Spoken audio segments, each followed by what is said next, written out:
Buenos días. Muchas gracias a la SEAM, muchas gracias a la Secretaría de Educación por la invitación.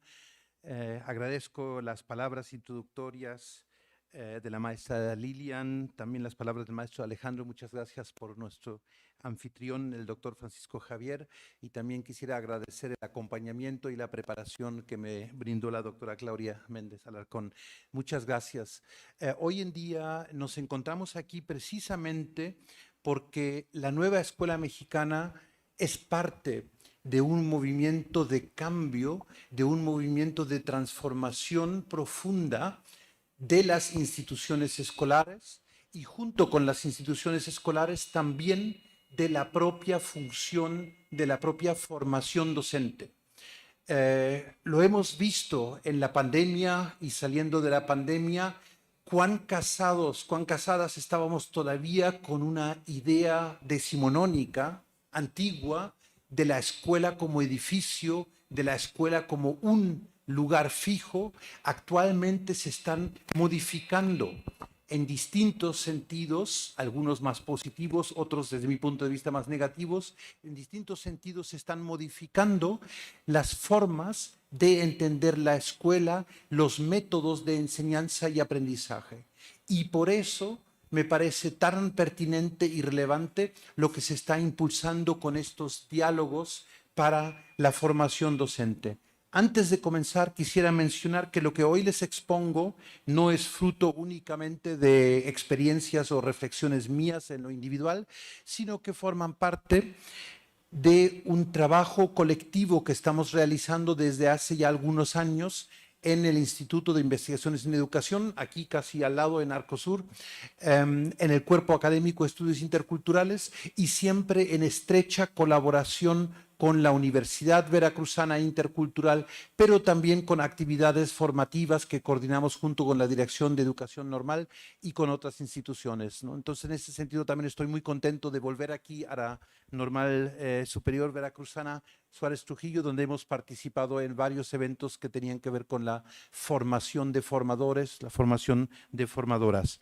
En primer lugar, para adentrarnos en la temática, tenemos que revisar algunos conceptos.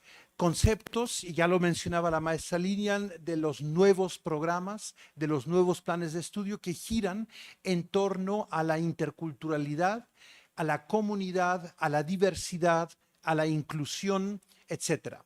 Entonces voy a comenzar con una exposición de algunas nociones básicas. Voy a ser breve, les prometo, pero son importantes porque es como una nueva arquitectura, es un nuevo corset de cómo pensamos la escuela.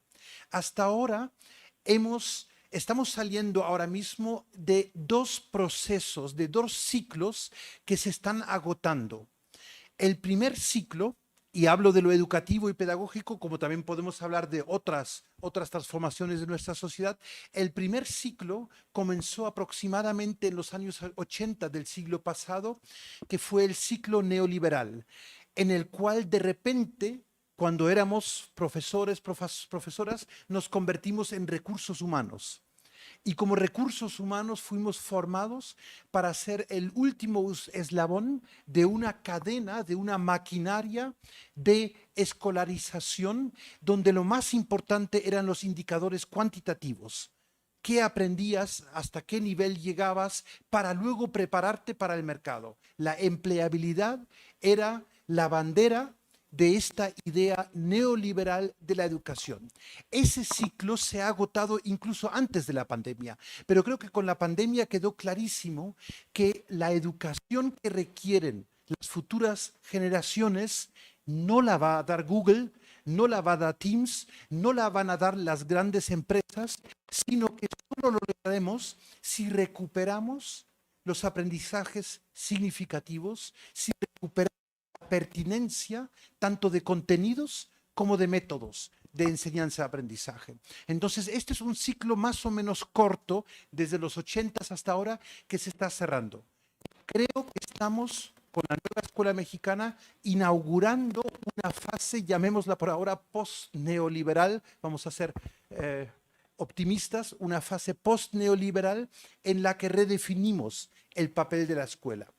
En segundo lugar, sin embargo, y quiero advertir acerca de esto, en segundo lugar, también se está concluyendo otra fase, y la maestra hacía alusión en su introducción, la que podríamos llamar una larga fase colonial de entender la escuela, que comenzó con la colonización de este continente y que siempre impuso desde la colonia, pero también en la República, y voy a mostrar algunos ejemplos, impuso una idea de escuela que no había sido creado en estos contextos, sino que fue importada con una mentalidad colonial porque queríamos ser como. Entonces, la escuela nace descontextualizada y esto es algo que seguimos arrastrando. Tal como yo leo las nuevas políticas de la nueva escuela mexicana, hay aquí un importante intento de recontextualizar, de echar raíces, de que la escuela se comience a pensar desde abajo hacia arriba, como siempre debería haber sido, pero que no llegó de esa manera. Llegó siempre desde arriba hacia abajo. Entonces, los conceptos clave con los que quisiera comenzar, el próximo por favor, es en primer lugar, ustedes lo leyeron en los nuevos programas y planes de estudio, la centralidad del concepto de comunidad. Y ahí hubo muchísima crítica enseguida que cómo va a ser posible que todos ahora aprendamos como las comunidades indígenas y como si la comunidad indígena fuera el único modelo educativo. Nadie ha dicho eso. Hay tres nociones diferentes de comunidad que se están mezclando. Desde la antropología, mis ancestras de la antropología han creado una noción que Eric Wolf ha llamado la comunidad corporativa cerrada. Era esta idea que también ha sido acuñada por la sociología de origen europeo de que lo moderno es la sociedad, que es una sociedad anónima, muy compleja, urbana. Lo tradicional, lo que hay que dejar atrás es la comunidad cerrada, una comunidad conservadora, que se resiste al cambio, etc. Esta idea de comunidad es la que todavía prevalece en buena parte de la opinión pública. Dejar atrás el campo para llegar a la ciudad, dejar atrás lo campesino para volverte urbano, para volverte clase mediero, etc. Esta noción, desde mi punto de vista, es falsa, es caduca.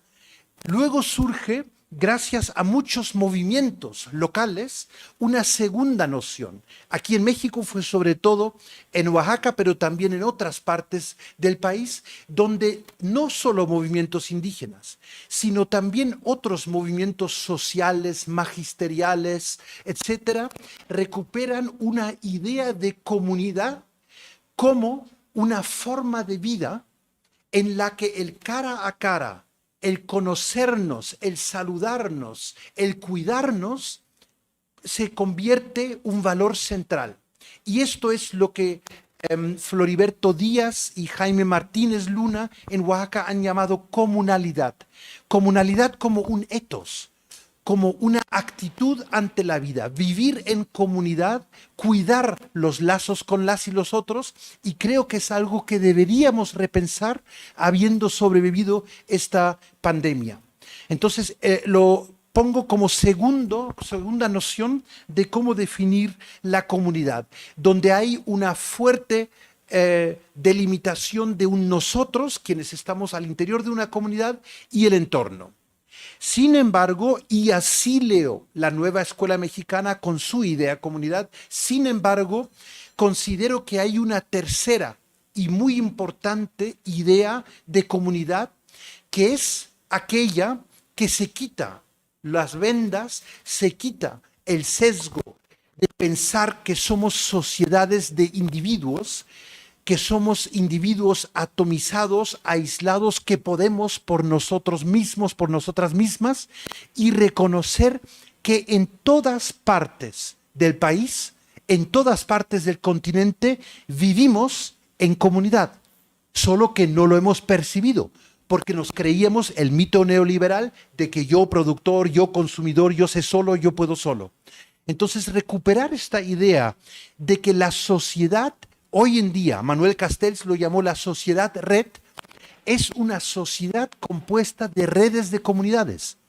Y eso no nos vuelve rurales, eso no nos vuelve campesinos automáticamente, sino que las formas de socialización que requerimos para sobrevivir como especie, el colapso climático, el colapso ambiental, son formas de sociabilidad comunal, de cuidado de los lazos locales.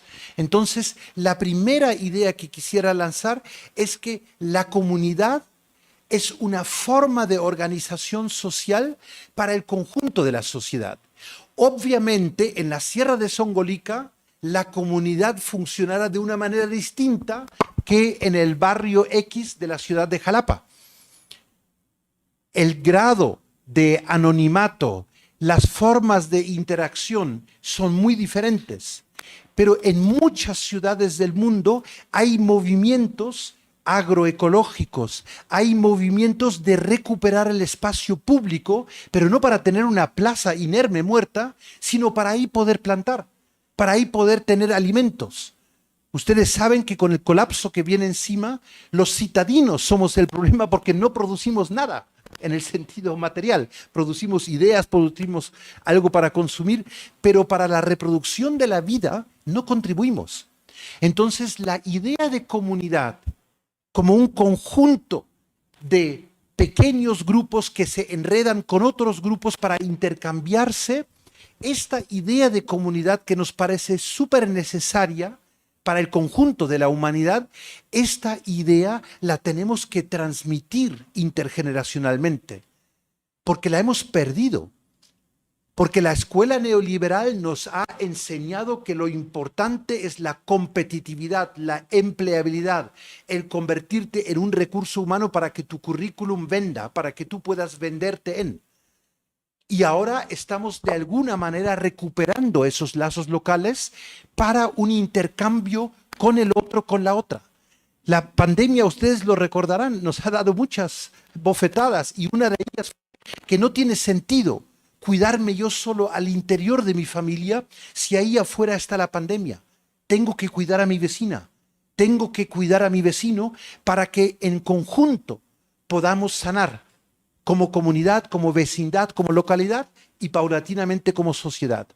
Creo que en una situación, independientemente de la pandemia, una situación en la que vivimos en un país como México, con la violencia que estamos sufriendo, el sanarnos en comunidad, el reenlazarnos en comunidad es algo sumamente importante para una cultura de paz, para una cultura del cuidado del otro, de la otra. Y por eso tomo como primer punto de partida esta noción. La segunda idea, la segunda noción es la de diversidad. Ya se mencionaba en los documentos que aquí anteriores que hemos estado engañados, viviendo engañados, pensando que la sociedad es homogénea, que la sociedad es igualitaria, que todos somos más o menos de clase media urbana, que todos desayunamos X cosa por la mañana antes de ir a trabajar, que nuestros alumnos, nuestras alumnas en la escuela han desayunado, que tienen en su casa un sistema de apoyo, y nos hemos dado cuenta que eso es falso. Entonces lo que tenemos que reconocer es que nuestras sociedades son internamente diversas. Y para eso se ha trabajado con tres ideas o tres paradigmas, podríamos decir. Primero, en plena época neoliberal, en los años 80, se usó mucho esta idea de lo multicultural. Bueno, ya que tenemos que reconocer que no todos somos iguales, que somos muy distintos internamente, reconozcamos esa diferencia. Eso es lo que se ha llamado multiculturalismo, una idea un tanto estática, como sacar una foto de la sociedad. Somos tan distintos y qué bonito que seamos tan distintos. Y nos autofolclorizamos y nos celebramos en nuestra diferencia.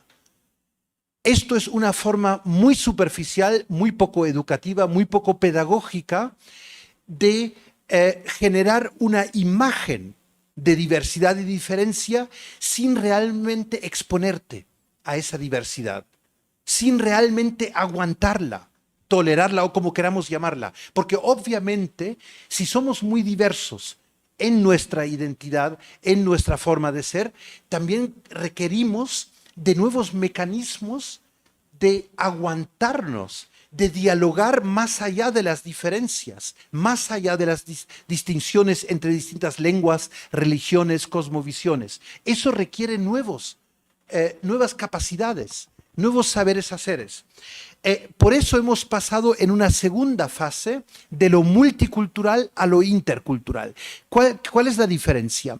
La multiculturalidad celebra lo diferente, pero cada quien en su gueto, cada quien en su barrio, no nos mezclemos.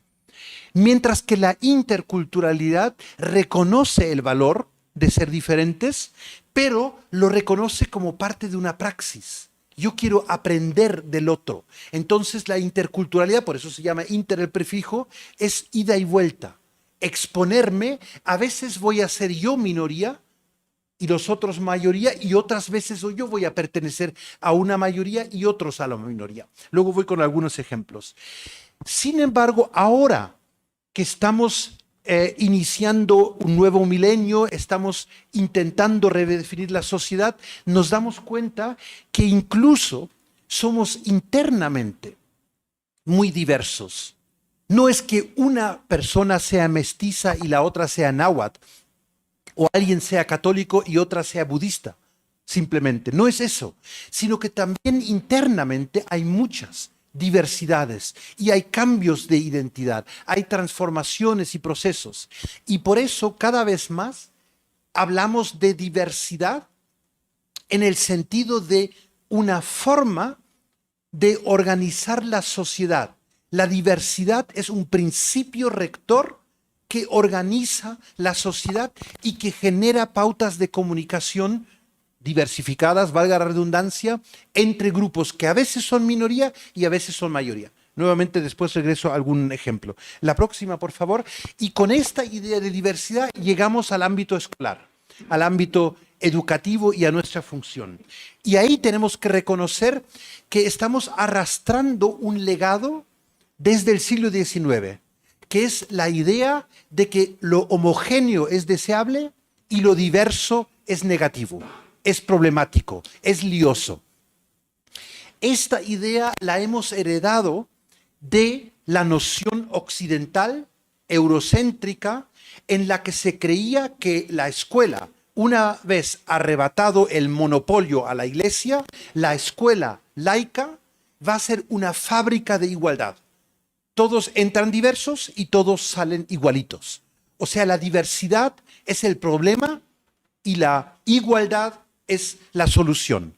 Hemos visto ahora con muchos ejemplos, incluso de la propia Francia, donde se gestó esta idea, que eso así no funciona. Que la diversidad no es necesariamente un problema. Sí lo es cuando la estigmatizas, cuando la silencias, cuando la excluyes. Entonces se convierte en un problema. De ahí hemos pasado a lo largo del siglo XX, gracias a muchos movimientos de mujeres, movimientos de pueblos originarios, movimientos antiesclavitud, movimientos por los derechos de las personas con condiciones de discapacidad, movimientos de los derechos de la niñez, hemos llegado a una segunda idea de diversidad. La diversidad como un derecho.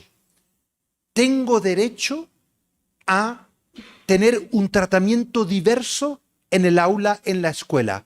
Si mi lengua materna no es la lengua de mi vecinito, yo tengo el mismo derecho de ser alfabetizado en mi propia lengua que el derecho de mi vecinito que casualmente habla otra lengua. Entonces aquí la escuela se ve ante un desafío porque aquí hay implicaciones incluso jurídicas que tienen que ver con leyes antidiscriminación.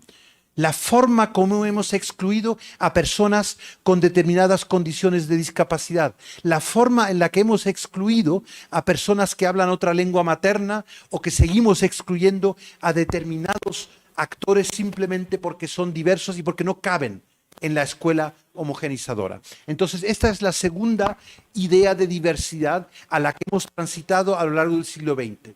Pero ahora en el siglo XXI, con esta idea que mencionaba antes de que la sociedad es una red de comunidades y con la centralidad del reconocimiento de que toda persona es diversa, tenemos que entrar a una tercera noción de diversidad, que es entender la diversidad que aportan los actores educativos, estudiantes, docentes, personal administrativos, lo que cada quien aportamos al aula, a la escuela.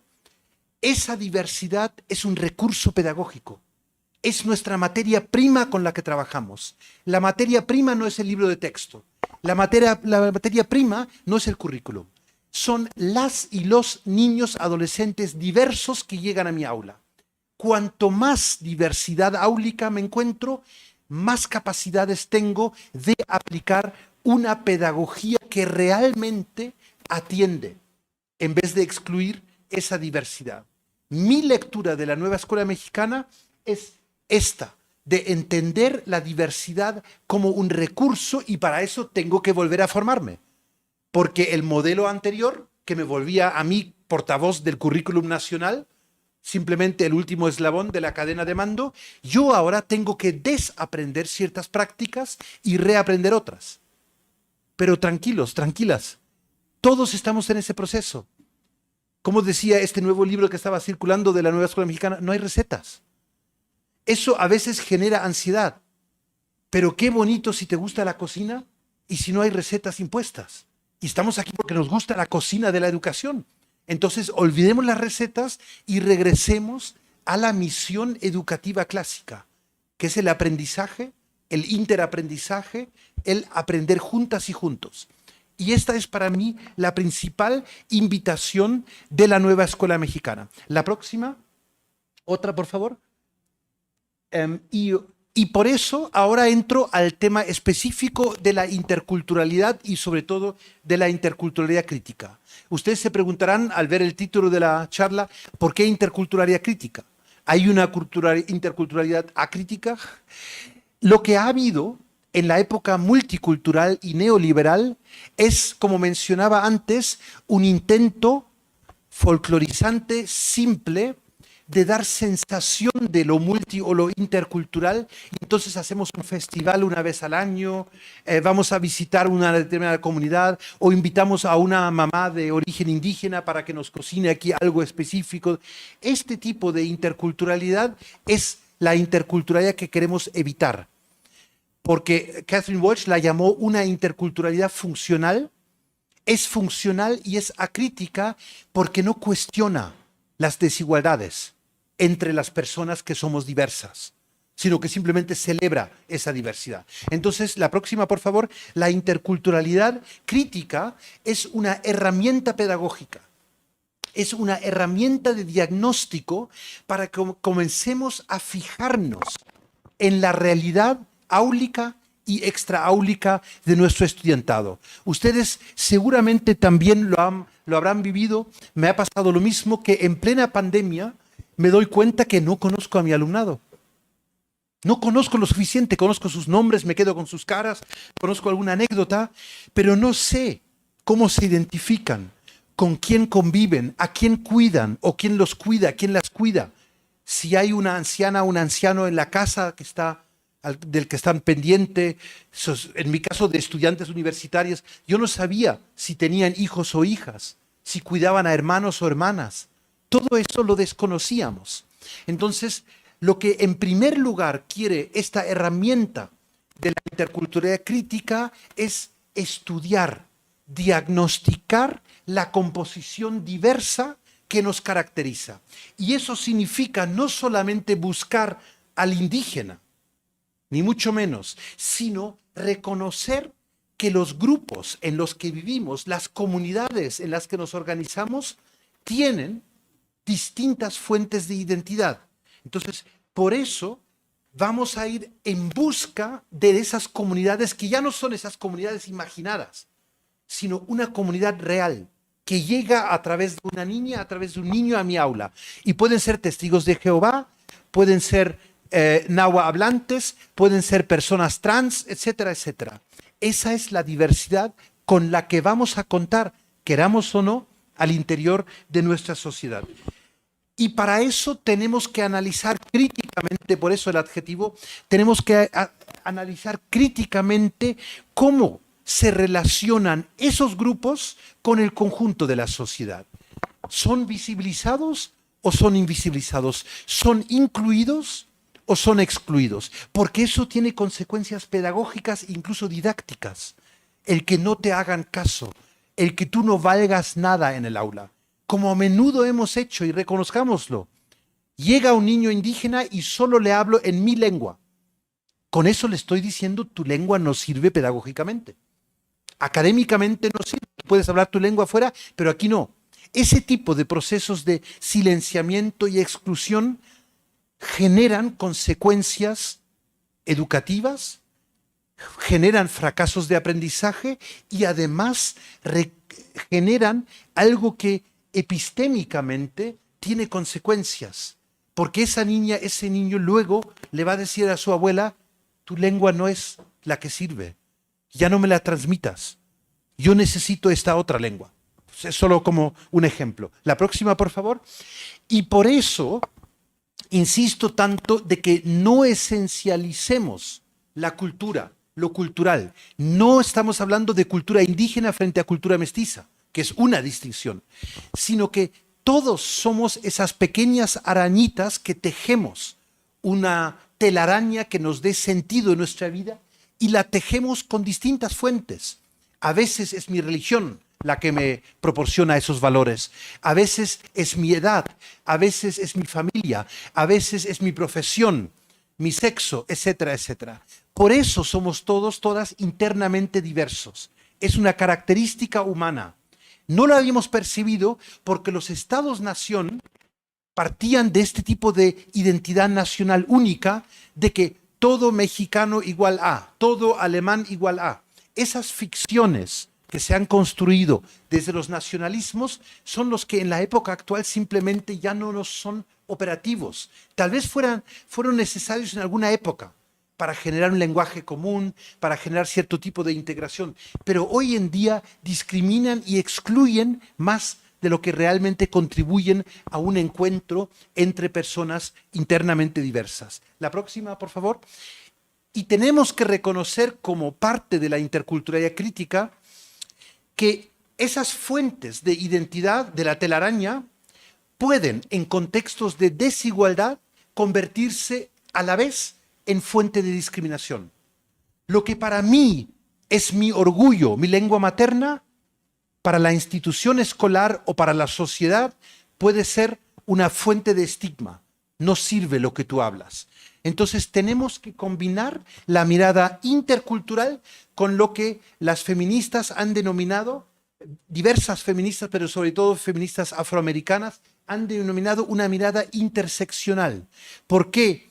Porque cuando tú sufres exclusión, cuando tú sufres discriminación, no es solo por tu color de piel, sino a menudo se mezcla color de piel con condición de origen campesino rural, pobreza, ser mujer en vez de ser hombre, etc.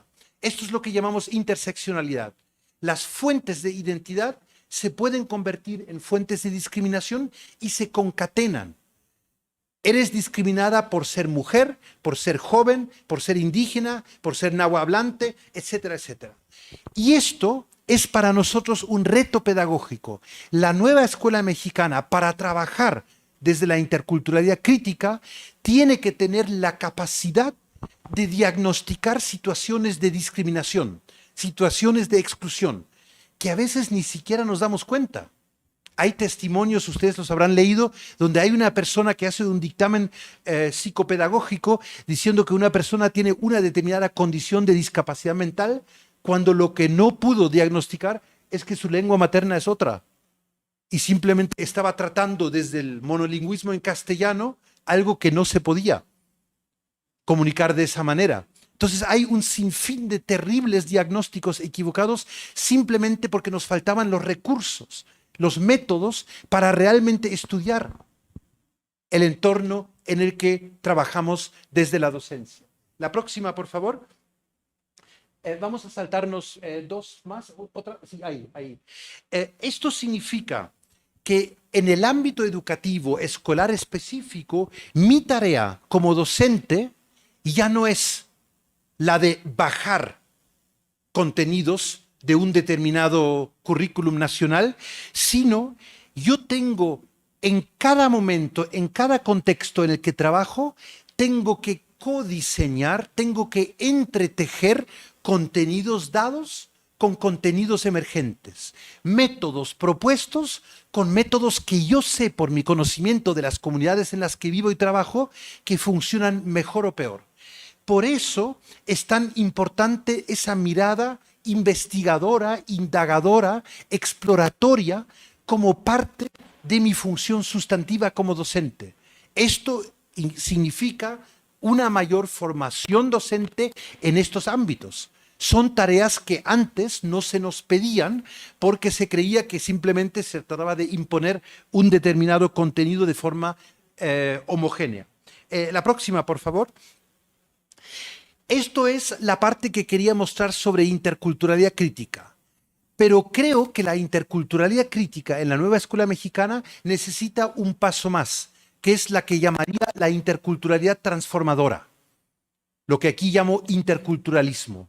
Interculturalidad como una herramienta de análisis y interculturalismo o interculturalidad transformadora como una estrategia político-pedagógica para transformar nuestra sociedad a partir de lo poco que podemos contribuir transformando el aula, transformando las prácticas docentes y discentes al interior de nuestras escuelas.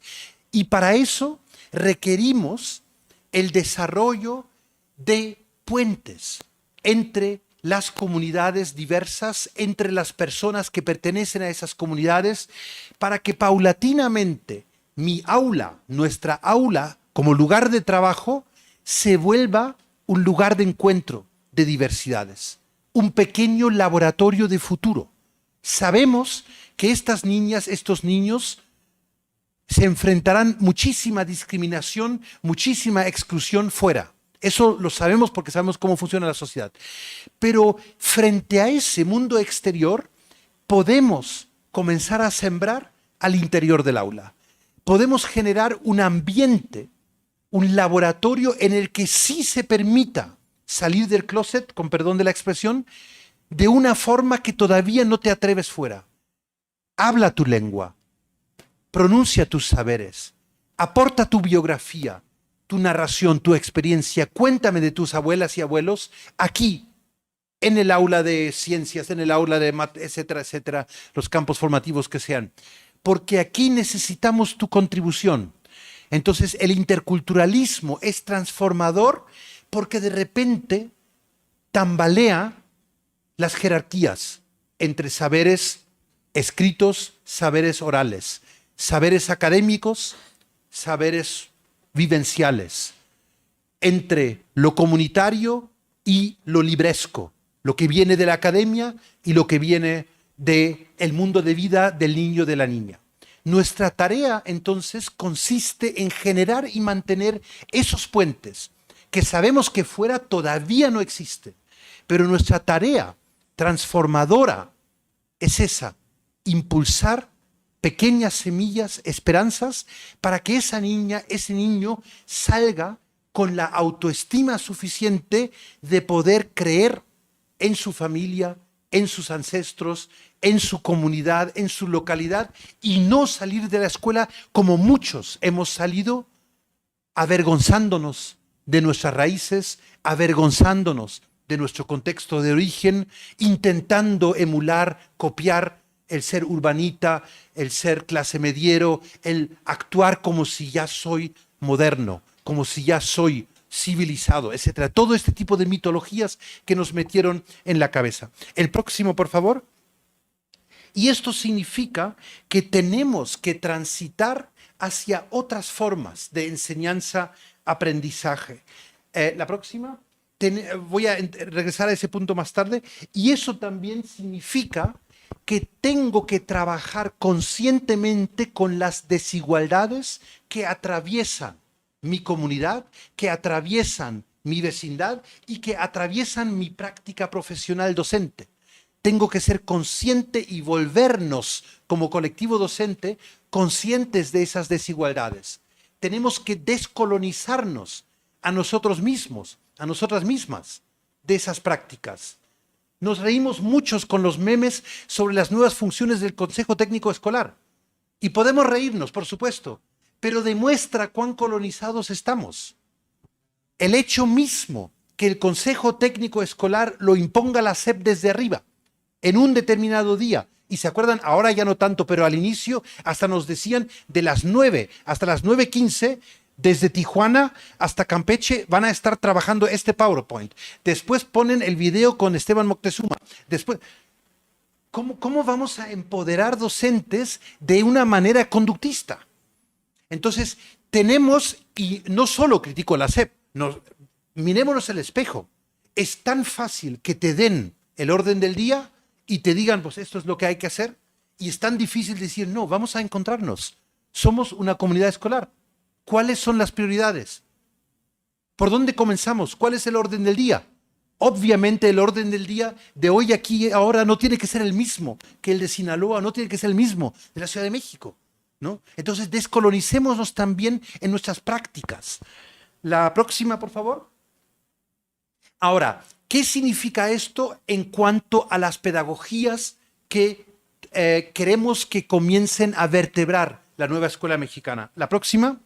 En primer lugar, tenemos que recuperar una antigua idea freiriana de que todo lo pedagógico es político y todo lo político es pedagógico. Se ha criticado a la nueva escuela mexicana de que está ideologizando los libros de texto, que está ideologizando la juventud, la niñez. Vamos a ver, el neoliberalismo, ¿qué hizo? El vendernos la idea de que somos mercancía vendible en el mercado, ¿eso es neutro? ¿Eso es una idea objetiva? Obviamente, toda pedagogía tiene detrás ciertos valores hacia dónde quieres educar. Entonces, lo que estamos intentando es quitarnos el legado tanto neoliberal como el colonial de los dos ciclos que hablaba al inicio y apostar por una pedagogía que transforme, por una pedagogía que empodere a quienes no tienen el poder hoy en día, por una pedagogía que recupere la diversidad de culturas y el diálogo entre esos diferentes grupos, entre esas distintas comunidades. Eso significa posicionarnos, recordar que llegamos por distintos motivos a esta linda profesión, pero que cuando estamos en esta profesión, estamos posicionados. Queremos contribuir a ciertas transformaciones porque no estamos de acuerdo con el status quo, con cómo está estructurada la sociedad, las desigualdades realmente existentes. Entonces, explicitemos eso. La próxima, por favor. En segundo lugar, esto significa que la interculturalidad crítica aplicada al aula no puede convertirse simplemente en una materia más. Eso siempre se ha intentado cuando hay algo nuevo, inclusión, equidad de género, lo hacemos una materia en la normal, etcétera, y con eso ya... No. Se trata, como eje articulador, como le dice la nueva escuela mexicana, se trata de incluirlo en todos los ámbitos de nuestro quehacer docente. Tiene implicaciones metodológicas. Tenemos que dar un giro de lo deductivo a lo inductivo, del manual de recetas a la experiencia vivida. Eso es un giro metodológico importante. Eso significa volver a tener confianza en nosotras mismas, en nosotros mismos. Y lo digo en términos generales, cada quien sufre de alguna forma lo que hemos vivido como profesión docente en las últimas reformas que ha habido. Y no lo digo a nivel México, ha ocurrido a nivel mundial. Alguien lo llamó el intento de hacer un apagón pedagógico. Esta idea promovida por Google y otras empresas, de que no se necesita la pedagogía, no se necesita la escuela. Inscríbanse en nuestras plataformas y le damos un curso y con eso ya te vas al mercado laboral, ¿no? O sea, el neoliberalismo tenía el mensaje de que cualquiera puede ser pedagogo. ¿Recuerdan? ¿No? Hasta creo que Peña Nieto lo dijo más o menos literalmente así. No, tenemos que recuperar la profesionalidad de la labor docente, pero recuperarla en serio como adultas y adultos que somos, y no esperando que el programa sintético lo resuelva todo. No, es nuestra labor de darle sentido a esos programas que alguien desde arriba se inventó y que ahora yo voy a codiseñar convirtiéndolo paulatinamente en, como lo llaman, un programa analítico. Entonces, eso significa que necesitamos modificar contenidos educativos. No es posible estandarizar el qué se tiene que aprender en un país mega diverso como México. Ni siquiera es deseable, porque los contextos son tan diferentes. Las formas de cómo enseño, más verbales, más escritas, más orales, más audiovisuales, dependerán de mi grupo, dependerán del contexto. Con cierto tipo de estudiantado puedo trabajar de manera memorística, con otro tipo de estudiantado no. Con cierto tipo de estudiantado puedo hacer una alfabetización de esta manera, con otro no. Recuerden, adiós a las recetas, experimentemos, indaguemos, investiguemos lo que funciona para cada quien. Lo mismo la cuestión de la diversificación necesaria de estrategias de evaluación. No tiene sentido seguir simulando, aplicando tests estandarizados cuyos resultados ya sabemos de antemano.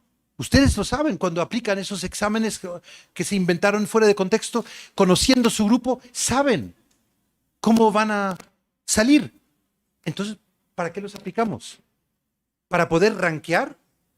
¿Para poder compararnos con Finlandia y con Singapur? Por favor, ¿qué sentido tiene eso? Entonces, mejor transitemos a formas de evaluación formativa, procesual, donde el camino es el objetivo y no solo el llegar a tal puntaje. Comparar ex ante, ex post. ¿Qué ha aprendido fulanito, fulanita en este trimestre en comparación a donde estaba antes? Pero no en comparación al niño del otro barrio, de la otra escuela. O sea, no tiene sentido. Entonces, se ha abusado de la evaluación y la evaluación se ha despedagogizado, se ha instrumentalizado para otra cosa, económica, política, la que sea. Entonces tenemos que volver a pedagogizar los procesos de evaluación. Tal como yo la leo, la nueva escuela mexicana no está en contra de la evaluación, pero una evaluación con sentido y una evaluación que a mí como docente me genere recursos, ideas, instrumentos. Ah, claro, aquí esto no se entendió, aquí tengo que... Ese tipo de evaluación. Pero una evaluación que luego diga que Gunther es mejor docente que... ¿Eso qué sentido tiene? No le resuelve el problema ni a Gunther ni al otro docente. O sea, es una simulación, ¿no? Y esto significa, por último, que necesitamos desaprender en nuestras didácticas, en nuestras formas de enseñanza-aprendizaje. En el modelo anterior, en el mejor de los casos, el modelo anterior, nosotros éramos transmisores unidireccionales de conocimiento. Se ha criticado mucho desde Vygotsky, desde el constructivismo, etcétera, pero lo hemos seguido haciendo. El niño, la niña es tabula rasa y yo le tengo que transmitir el saber académico. No, eso se acabó. Lo que ahora voy a hacer es, conociendo el saber académico, voy a buscar los saberes legos, comunitarios, como queramos llamarlos, que son aquellos que me permiten construir puente con el saber académico. Ha habido muchísima discriminación al privilegiar saberes académicos que son siempre, por definición, cercanos a la cultura escrita, cercanos a la clase media y cercanos al mundo de vida urbano. Eso ha generado siempre disonancia y distancia cognitiva frente a niñas y niños rurales de otros contextos donde se aprende en la comunidad imitando a papá más que escuchando los sermones de papá. O sea, son otras formas de aprendizaje. Por eso mantenemos que la escuela, tanto la escuela neoliberal como la escuela colonial, siempre ha practicado, sin saberlo tal vez, sin quererlo, una especie de racismo epistémico, porque simplemente no ha tratado de igual a igual las distintas fuentes de saber. Y hoy en día, que estamos a punto de una apocalipsis ambiental climática, creo que es el momento para reflexionar sobre si el saber académico es el único saber válido, que es lo que hemos cultivado en las escuelas normales, en las universidades, en las facultades, que nosotros somos templo del saber. Creo que fue una gran equivocación. Al declararnos templos del saber canónico, solo hemos dejado entrar un determinado tipo de saber, libresco, escriturizado, etcétera. Y además solo expresado en ciertas lenguas que, qué casualidad, siempre son lenguas de origen europeo colonial. Expresado en español, en alemán, en inglés, etcétera, pero nunca en otras lenguas. Entonces, ahora es el momento de abrirnos para que ese saber académico transite y entre en diálogo con otros saberes. Y tenemos el gran privilegio de que esos saberes ya están en el aula. No nos habíamos dado cuenta, porque la niñez y la juventud diversa en la que nos criamos aporta esos saberes con sus experiencias. Y si no la trae directamente el niño o la niña es el eslabón con el saber de la abuela, del abuelo, que requerimos para enlazar esos saberes. La próxima, por favor. Me voy a saltar por cuestiones de tiempo algunos aspectos. Obviamente, esto significa que nuestros métodos de trabajo van a cambiar. Trabajaremos en comunidades de aprendizaje, sabiendo que la comunidad escolar no es la única comunidad de aprendizaje. Hay muchas comunidades de aprendizaje allá afuera, de las profesiones, de los barrios, etcétera, incluso de los distintos grupos confesionales, etcétera. Cada quien vive en sus comunidades. Entonces, nuestro papel ahora ya no es el de decir esto es válido y esto no es válido, sino nuestro papel es el de traducir entre saberes más académicos occidentales y saberes más vivenciales que provienen de otros ámbitos. Por eso, nuestra tarea no es enciclopedista. Nuestra tarea no es simular que yo lo sé todo. Eso siempre ha sido una mentira, ¿se acuerdan? Lo mal que uno lo pensaba cuando estaba frente al grupo y tenías que hacer como si tú lo supieras todo, y si el niño hace una pregunta rara, bueno, lo miro y mañana te digo. Dejemos de simular, seamos adultos. El saber es oblicuo hoy en día. El saber está en todos lados. Con mi pequeño cerebrito no puedo competir con lo que hay en Internet. Por mucha basura que hay en Internet, pero también hay mucha sabiduría, hay muchos conocimientos. Entonces, dejemos como escuela y como profesión docente, dejemos de simular. Este no es el templo del saber, este es el laboratorio intersaberes, que vincula diferentes saberes. Y eso no lo sabe hacer ni Google, ni YouTube, ni ningún otro recurso. Eso no lo sabe el algoritmo, porque se trata de relacionar un saber más vivencial con un saber más libresco. Y eso lo sabemos hacer seres humanos. Lo hacemos tejiendo entre saberes. Y esa es, en mi interpretación, el futuro papel, la futura identidad de nuestra profesión docente. No somos expertos en un contenido de un determinado saber, para eso hay otras profesiones, sino que nosotros tenemos expertise en relacionar saberes y desencadenar aprendizajes a partir del encuentro de esos saberes diversos.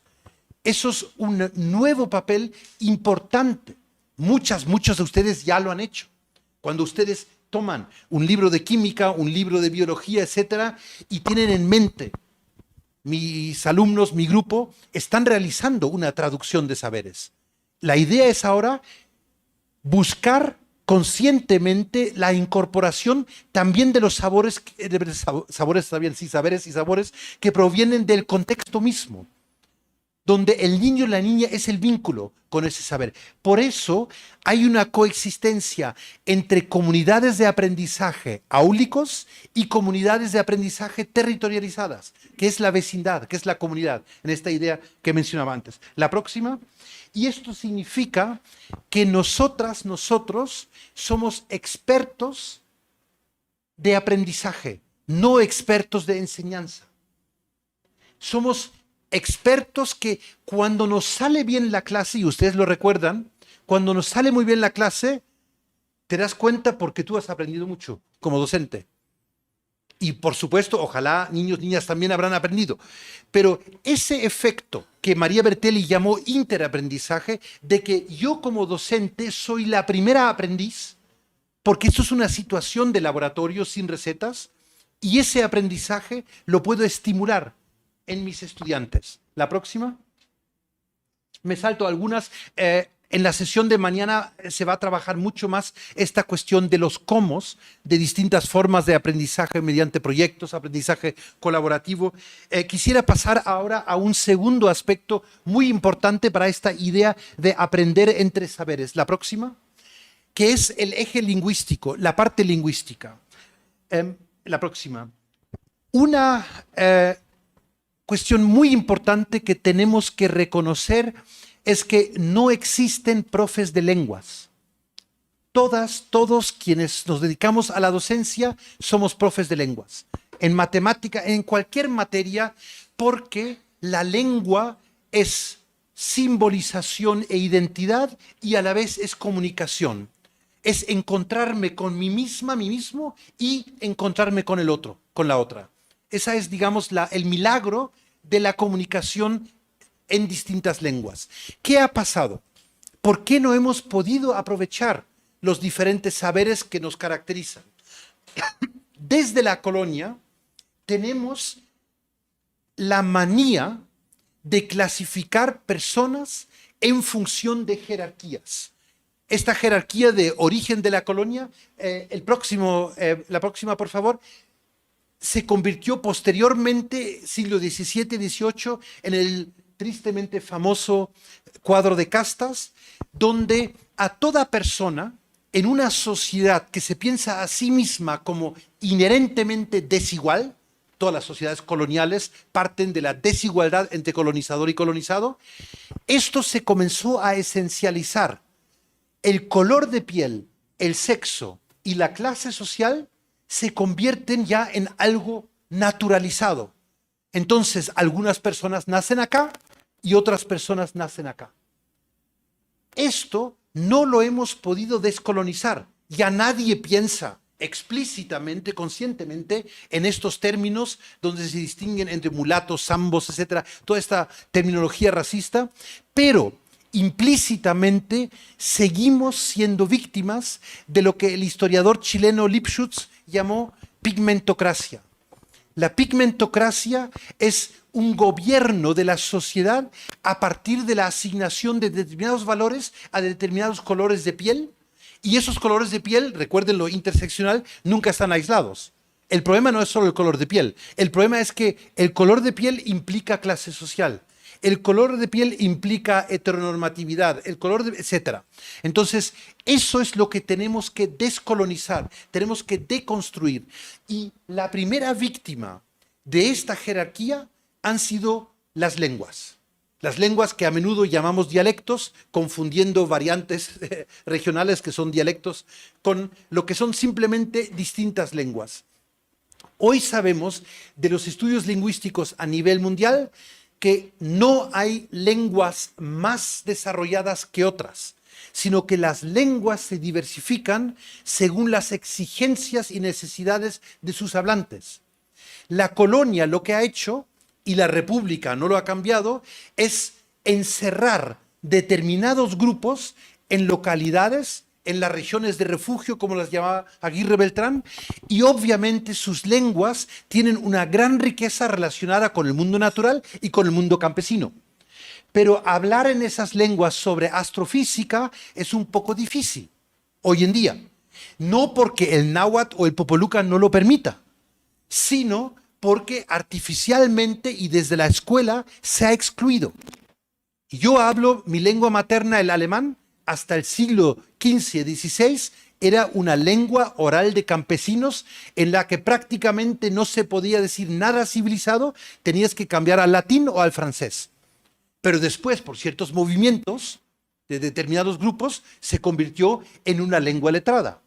Y esto es lo que hoy en día estamos presenciando con todas las lenguas originarias en las Américas, y que la escuela no se puede quedar atrás. No tiene ningún sentido pensar que la educación intercultural bilingüe es para los pueblos originarios, si son recursos de toda la sociedad. Entonces, no hay que segmentar, no hay que segregar como se intentó, dando concesiones a un currículum bilingüe en determinados contextos para que el resto se mantenga de forma monolingüe. La próxima. ¿Qué ha pasado con esas lenguas? Desde los años 30 del siglo pasado hasta la fecha, y esto se mantiene hoy en día, la hoy llamada educación intercultural bilingüe tiene un fuerte sesgo en el cual se privilegia una lengua, la lengua nacional, y se prepara al estudiantado para que acceda a esa lengua desde su lengua materna, lo cual es lingüísticamente correcto, pero dándole señales de que su lengua materna solo sirve para eso, para aprender a leer y escribir, y olvídate. Entonces, vean ustedes cartillas de los años 60 de la propia Secretaría de Educación Pública, en este caso en Michoacán, con la lengua purépecha, donde se utiliza el puré, la lengua purépecha, con contenidos que no son puré, porque eso no existía en la meseta purépecha en esa época. La próxima, por favor. Lo mismo la visita del médico, la cama, etc. Todos los contenidos son mestizocéntricos, son urbanocéntricos. Entonces, con una educación bilingüe sustitutiva, transitoria, logras que el niño o la niña tenga la conciencia de que yo sí sé hablar otra lengua, pero esa lengua no me sirve. No me sirve para aprender en la escuela. Entonces, esa niña, ese niño, saliendo de esta escuela, es la que le dio el mensaje a sus propios hijos, intergeneracionalmente, de que olvídate de la lengua, no sirve para nada. Entonces, las lenguas no se pierdan, las lenguas se asesinan. Y la principal asesina de las lenguas, aparte de los medios de comunicación masivos, con perdón, es la escuela. Porque no ha generado espacios plurilingües, porque no ha dado lugar a otra lengua. La próxima, por favor. Entonces, por eso, todo termina de forma monolingüe. La cartilla termina de forma monolingüe en castellano y da el mensaje de que la única lengua en la que tú puedes progresar es el castellano. Esto hoy en día, la próxima, es completamente caduco. Es lo que nos limita lingüísticamente como sociedad mexicana, continuamente intentando aprender inglés, intentando vencer esa barrera, pero simplemente la didáctica es equivocada. Primero porque el inglés se aprende como si fuera latín, una lengua muerta, no como un medio de comunicación, y porque mi cerebro no se entrena desde la inmersión en las lenguas reales. Si mi cerebro se entrenara en contextos de diversidad lingüística, yo puedo aprender primero el español, después el náhuatl, después lo que sea, y al final también el inglés. ¿El inglés es más difícil de aprender? No porque sea difícil, sino porque no hay contexto aquí donde aprenderlo. Por eso, los mayas de Quintana Roo obviamente aprenden perfectamente inglés porque es parte de la Ribera Maya. Ahí tiene sentido el aprendizaje. En la Sierra de Songolica o incluso en Jalapa no tiene ese sentido. Entonces, la idea, el mensaje para la nueva escuela mexicana es parte de los contextos. Y si esos contextos tienen diversidad lingüística, esa es la oportunidad. Parte de esas lenguas. Y verás que a partir de eso puedes adquirir lo que sea. La próxima, por favor. Esto se ha estudiado mucho desde la psicolingüística. Hoy en día sabemos que Homo sapiens nunca ha sido monolingüe. Es un error nuestro porque hemos sido formados en una época del Estado-Nación. Todos nuestros ancestros humanos hablaban distintas lenguas variantes en función de dónde cazaban, dónde rezaban, dónde hacían mercado, etc. Entonces, la mente humana está evolutivamente preparada para muchas lenguas, para una gran diversidad, pero no se desarrolla porque siempre se aprende entre lenguas. Ustedes lo saben, cuando ustedes han aprendido matemáticas en castellano, si luego ven cuentas en inglés, no tienen que volver a aprender matemáticas en inglés. El cerebro lo pasa de una lengua a otra. Pues eso pasa con todos los ámbitos. Y esto es lo que tenemos que potenciar en la nueva escuela mexicana con estas nuevas didácticas contextuales. No se trata de jerarquizar lenguas, sino de aprovechar recursos lingüísticos. Si hay niños que hablan una lengua distinta a la tuya, no te pongas en plan, es casi triste decirlo, siempre hay ese argumento, yo prohíbo en mi clase que hablen, no sé, totonaco, porque no sé si están hablando mal de mí. Oye, ¿cómo es tu ambiente de clase que partes del hecho de que tu alumnado habla mal de ti? ¿No tendrás tú ahí un problema? Al contrario, deja que se expresen en las lenguas que sea y vas a encontrar duplas, parejas, grupos, comunidades que comienzan a comunicarse en esas lenguas y que transmiten después a otras lenguas sus conocimientos. Eso es de una gran riqueza cognitiva y eso es lo que tenemos que desarrollar muchísimo más de lo que lo ha hecho la escuela. En contextos de alta diversidad lingüística, como Veracruz, como México, hemos disecado artificialmente nuestras capacidades cognitivas. Esto no es solo injusticia en el sentido epistémico, cognitivo, que lo es injusto para niños, niñas de otra lengua materna, pero también es una automutilación a toda la sociedad.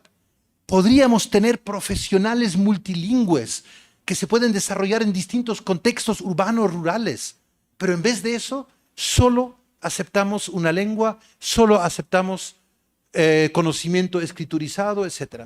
Eso es lo que necesitamos urgentemente descolonizar en nuestras propias prácticas. La próxima, lo podemos saltar, ya lo hemos hablado. La próxima. Y termino entonces con las nuevas necesidades que tenemos para la formación docente, porque todo esto que parece como tan novedoso ya lo estamos practicando en muchos casos, solo que como buenos docentes, como buenas docentes, nos hemos vuelto resilientes ante cualquier reforma, porque como las reformas cambiaban más rápidamente de lo que uno se puede adaptar, acababas simulando hacer algo, pero tú tienes tus propias prácticas. Ahora el giro que da la nueva escuela mexicana es invitarte a que saques de tu escondite esas prácticas tuyas, con las que has como ido resistiendo las distintas reformas impuestas desde arriba. Parte de lo que mejor te funciona no es una sola metodología, sino lo que a ti te funciona en tu contexto, compártelo en el Consejo Técnico Escolar, en redes de docentes con otras escuelas, para poder aprender unas de otras, porque la receta no va a llegar de arriba. Entonces, el primer problema, la próxima por favor, que tenemos para la formación docente es un problema institucional. Nuestras escuelas, nuestras supervisiones, nuestras jefaturas, nuestras subsecretarías, etcétera, me puedo ir en toda la pirámide hasta arriba, siguen reflejando la forma de pensar del siglo XIX. Ustedes ven el organigrama de la SEP y parece un ejército. Es una forma militarizada de pensar el acto educativo. Entonces tenemos que desmilitarizar, descolonizar eso y tenemos que convertir lo que hoy es una pirámide, convertirlo en una red. La lógica reticular significa aprender horizontalmente de mi colega al que le funcionó su aula multilingüe. ¿Cómo lo has hecho? Tú ni hablas totonaco. ¿Y cómo lo haces? ¿Y cómo esos niños de repente hablan mejor inglés que los monolingües en castellano? ¿Cómo funciona eso? ¿No?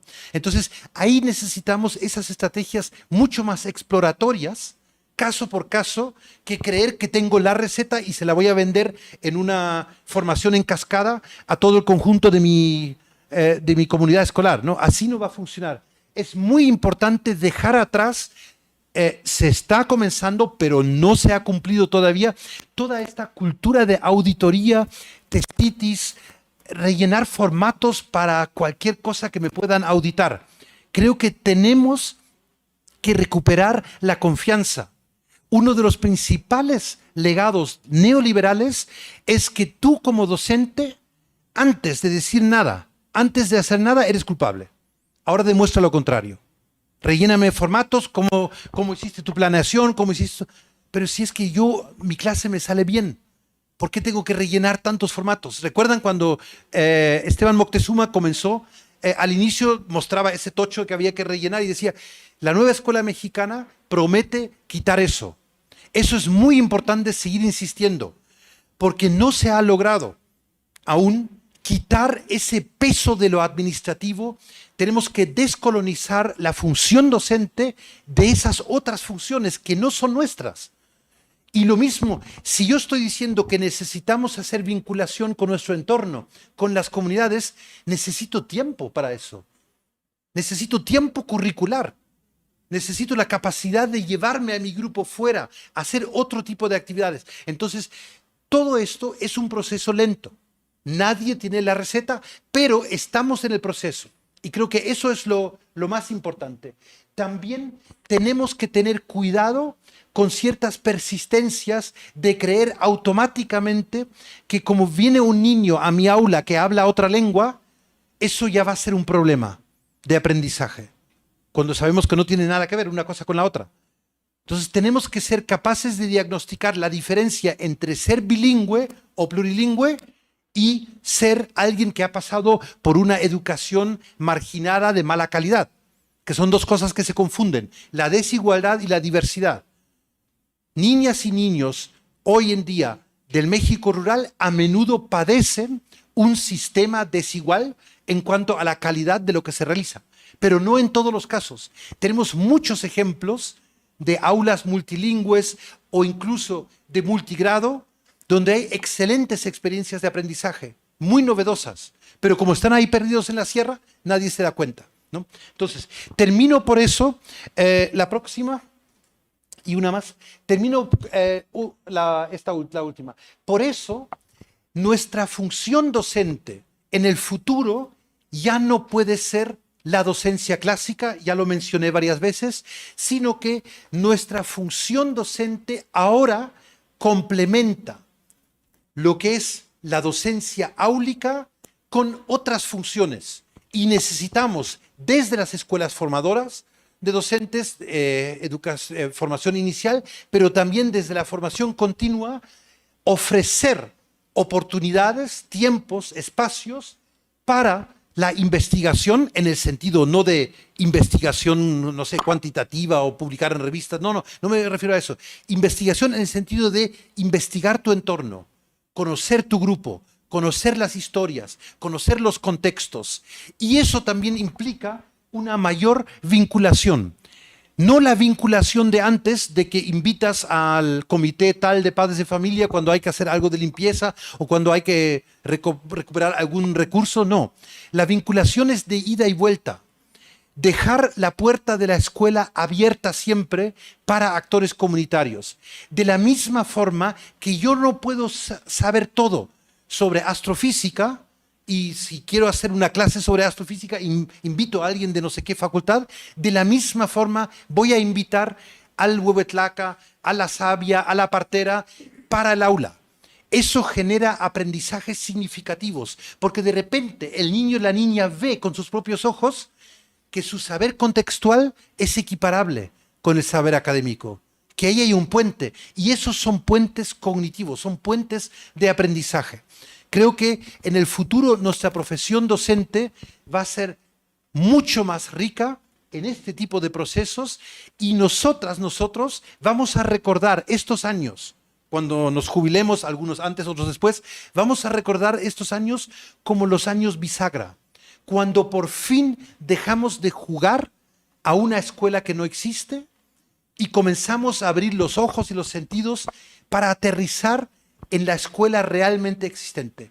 Trabajar con niñas y niños que realmente existen en condiciones de fuerte desigualdad, de mucha discriminación, pero a quienes tenemos que preparar como un pequeño laboratorio para la vida afuera. Muchas gracias, profesor.